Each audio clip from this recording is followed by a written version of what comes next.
Oi, eu sou Caio Pimenta e sejam bem-vindos a mais um episódio da websérie Fenômenos dos Cinemas de Manaus.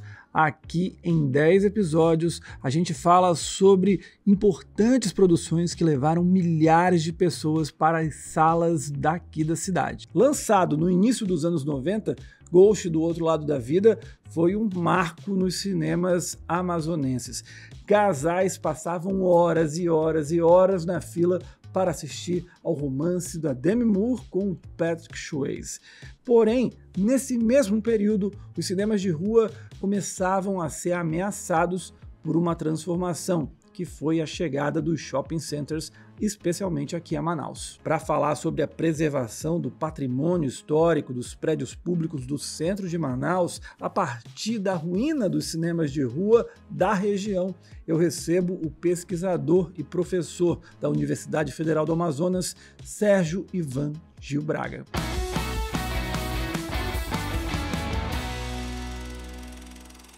E agora eu estou aqui recebendo o professor Sérgio Ivan. Muito obrigado, professor. Uma honra recebê-lo aqui no Cine7.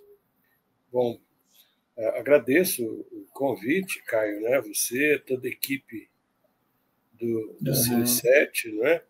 E assim, quando você entrou em contato comigo, né, disse que cada uma das entrevistas seria pontuada por um filme, né, de época, emblemático, né?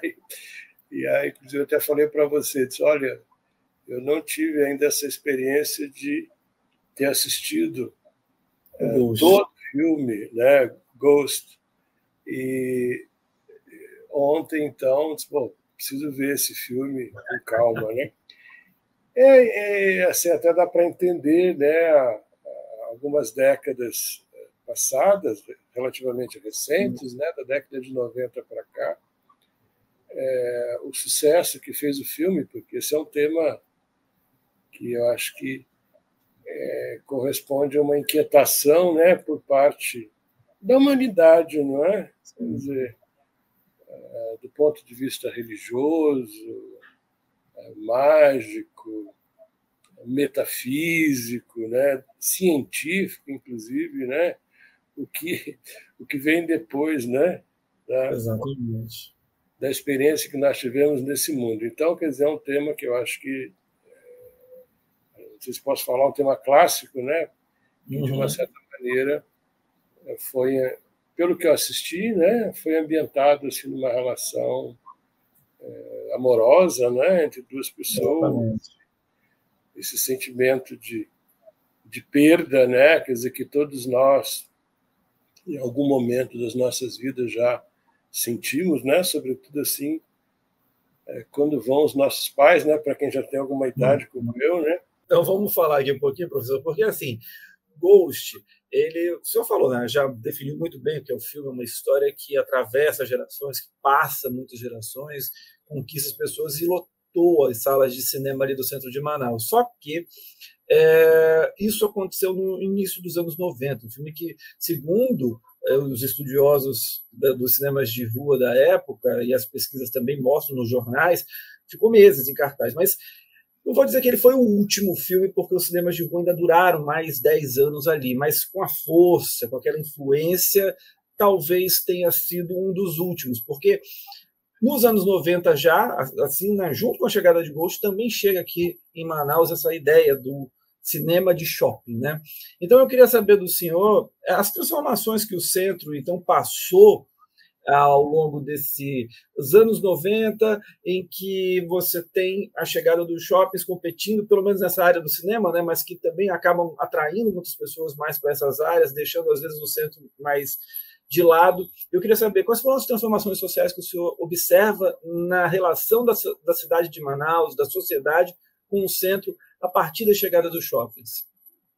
Eu acho que o início dessa década de 90 do século passado, né, é um momento de grandes transformações na cidade, né? Quer dizer, a gente vê o declínio comercial, né, da Zona Franca, projeto aí que foi implantado em 1967, né? E às vezes as pessoas assim, às vezes confundem, né, a Zona Franca só com a parte comercial, mas assim é a indústria, né, o comércio, e é inclusive os empreendimentos agropecuários, né, que a gente vai ver ao longo aí da BR-174, Manaus-Taquatiara, né?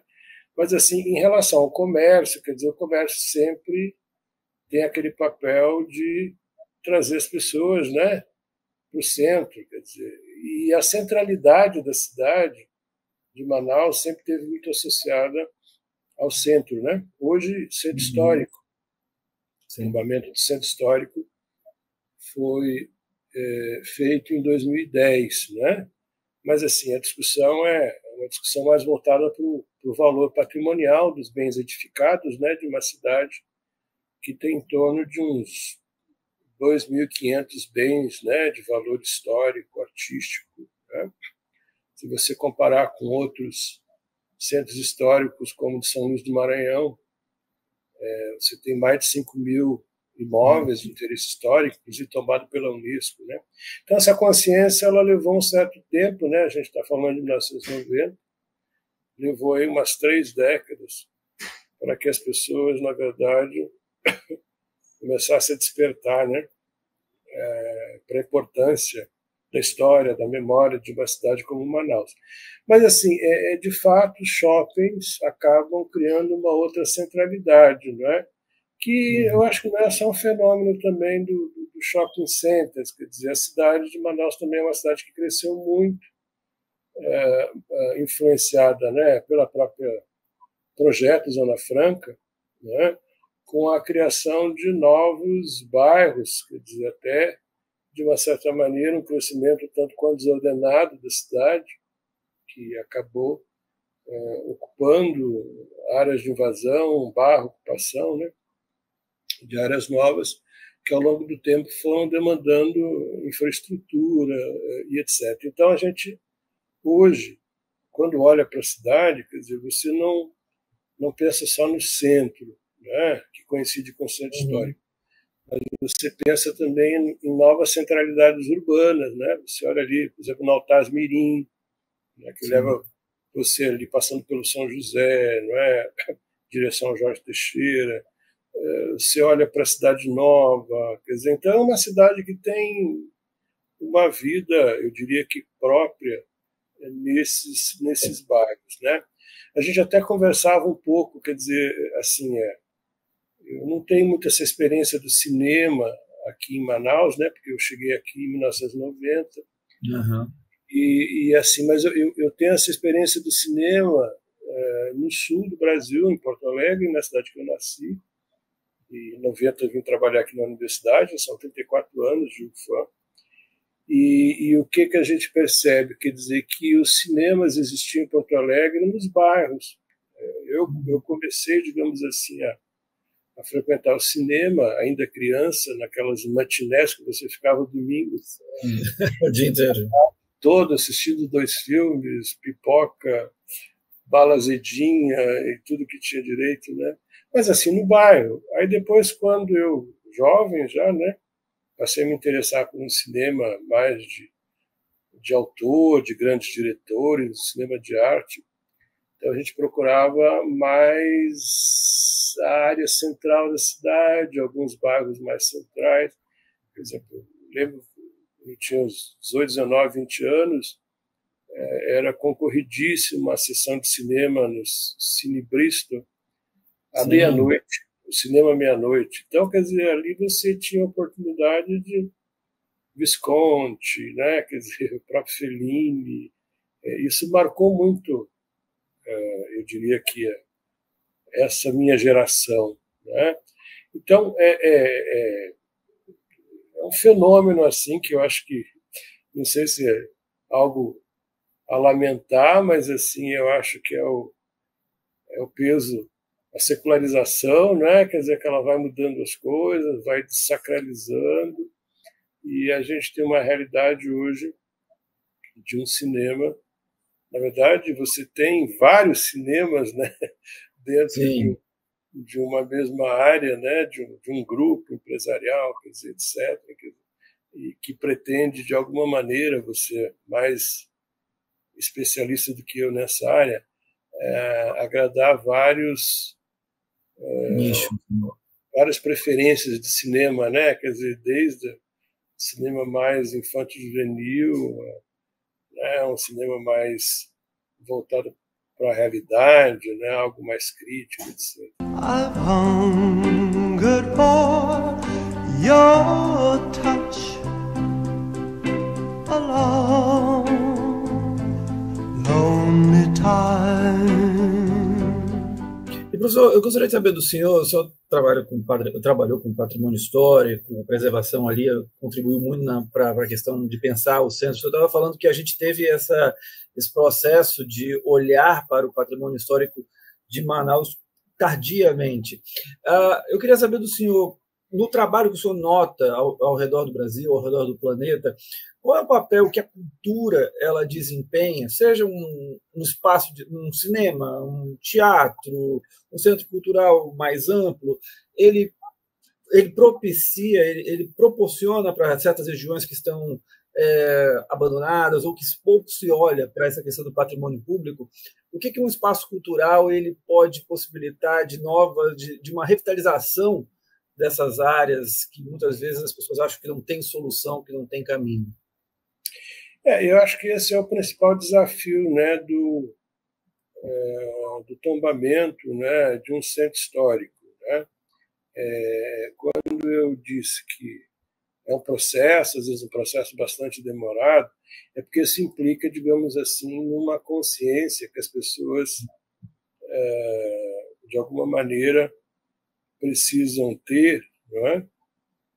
Do que representa o restauro, né, de prédios, muitos deles em estado bastante crítico, né? E isso representa um investimento, muitas vezes, para quem tem um imóvel, e nem sempre a pessoa está disposta a investir. É claro que o Estado, quando eu falo Estado, eu estou me referindo à União, né, ao próprio órgão, que é o IPHAN, Instituto do Patrimônio Histórico e Artístico Nacional, que tem essas políticas voltadas para a cultura, né, para não só restauro desses bens edificados, como várias outras ações. Tá? Eu acho que Manaus tem uma experiência muito exitosa na requalificação urbana do patrimônio, né, histórico e cultural da cidade, com alguns espaços públicos, né, que começou com o Largo de São Sebastião, naquela época era uma praça. Sim. Eu ia comprar jornal, a Folha de São Paulo, ali, quando chegava nos domingos à tarde, né, você estacionava o carro ali. Quer dizer, agora aquela área é uma área contígua. Então, acho que essa é uma experiência muito interessante. A Praça Eleodoro Balbi, mais conhecida como a Praça da Polícia, né, que ganhou um equipamento cultural extremamente importante, né, que abriga vários museus ali no Palacete, né? E a Praça Dom Pedro II, né? Quer dizer, que eu acho que é uma das praças de memória mais relevante, né? Porque ali você tem não apenas uma memória histórica, né? Da colonização no Amazonas, mas você tem ali artefatos arqueológicos, urnas funerárias que remontam no mínimo a 2.000 anos atrás, né? Então eu digo assim para as pessoas, a cidade de Manaus ela não nasceu, ela não foi fundada pelos vivos, olha a conexão com o gosto, né? Ela é uma cidade que já existia muito antes disso, há 2.000 anos atrás. Então, quer dizer, se você cavar ali meio metro, 1 metro, você vai encontrar o cemitério indígena. Você pode visualizar no Museu da Cidade, antigo Paço Municipal, né, que mantém uma sala ainda com um trabalho de prospecção arqueológica, onde você pode visualizar algumas urnas que ainda se encontram no local de prospecção. Então, a experiência é bastante interessante. Então, qual é o principal desafio depois de um tombamento? Na verdade, você discutir usos, né? Uhum. Então, quando você fala, por exemplo, Sim, mas o centro hoje, que de uma certa maneira perdeu do que ele representava, por exemplo, do ponto de vista comercial na época da Zona Franca, inclusive muitos shoppings abrigam hoje, né, essas lojas mais concorridas de grife, etc., né? Mas assim, o centro ainda mantém o comércio, porque tem um segmento da população que valoriza, né, a aquisição de bens, né, etc. Quer dizer, então continua. Mas assim, existe, eu acho que algumas iniciativas que eu já me referi antes, do ponto de vista cultural, e por que não, por exemplo, cinema, né? Algumas salas mais voltadas para um cinema, né, mais específico de arte, quer dizer, algo nesse sentido. Então, acho que essa discussão é uma discussão importante de ser feita, porque eu acho que um dos grandes desafios do centro histórico, depois da sua intervenção, é o risco do esvaziamento, né?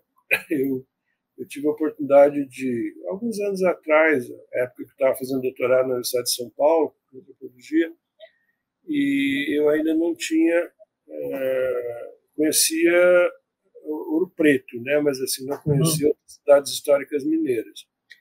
E eu tive a oportunidade de conhecer, entre outras cidades, por exemplo, Tiradentes. Depois, eu morei em São Paulo 4 anos, né? Aí depois que eu tive a oportunidade de retornar, 20 anos depois, eu fiquei assim bastante surpreso com o que eu vi em Tiradentes, porque você tinha a cidade, digamos assim, o centro histórico melhor, né? Mas você tem uma outra cidade fora do centro histórico. Quer dizer, isso é uma coisa que acontece muito na Europa, porque essa experiência de tombamento, né, de valorização do patrimônio, as pessoas adoram, né, viajar quando viajam para a Europa, para o exterior, acham tudo muito bonito, mas assim é todo um trabalho que começou, né, com esse processo de tombamento, um processo de requalificação urbana, de agregar usos, valores culturais a esses espaços, né, o que torna essas cidades atrativas. Então, por exemplo, isso eu vi em Portugal, na cidade de Évora. Você tem em Évora, na região do Alentejo, uma cidade que tem, inclusive, um templo de Diana do século I, né? Mas, assim, muitas pessoas preferem viver fora das muralhas da cidade, né? Porque tem outras condições, talvez mais em conta, né? Então, eu acho que o centro histórico ele coloca vários desafios, mas, assim, a gente tem que pensar em algo que torne o centro mais dinâmico também, né? E essa estratégia da cultura, ela é muito interessante. Ela também não pode ser resolvida. Há algumas experiências, por exemplo, a gente vê no Rio de Janeiro, não é uma crítica de forma alguma, né? Com o Museu da Manhã, se dotar esses espaços que foram requalificados, né, de patrimônio, com um grande projeto, por exemplo, arquitetônico, quer dizer, algo nesse sentido. Bom, isso é uma solução, mas não é a única solução. A gente tem uma experiência agora em Manaus de recuperação do Bootline, ali na área do Porto, né? Eu acho que deve ser um espaço bastante interessante. Não conheço esse projeto, mas assim, se você olhasse para o Bootline, eram ruínas, né? Alguns anos atrás. E agora, quer dizer, então, o que está se pensando para esse espaço? Quer dizer, além, evidentemente, de se tornar um espaço comercial, quer dizer, algo nesse sentido, né? A experiência recente da livraria Editora Valer no Largo, né? Quer dizer, aquilo ali dotou aquele espaço mais do que ele já é em termos culturais, né? Eu estive lá no sábado, né, no final da tarde, um espaço assim ocupado por pessoas, por, né, várias categorias de idade, quer dizer, então isso agrega vida à cidade. Né? Lembrando sempre que a nossa websérie também tem episódios lá no Instagram, em Reels, em que contamos como a mídia amazonense tratou a repercussão desses filmes na cidade e ainda no Spotify e Deezer com espectadores que viveram esses fenômenos. No próximo episódio tem Titanic e a relação do cinema a partir da chegada dele e consolidação nos shoppings de Manaus. A gente se encontra, até lá, tchau!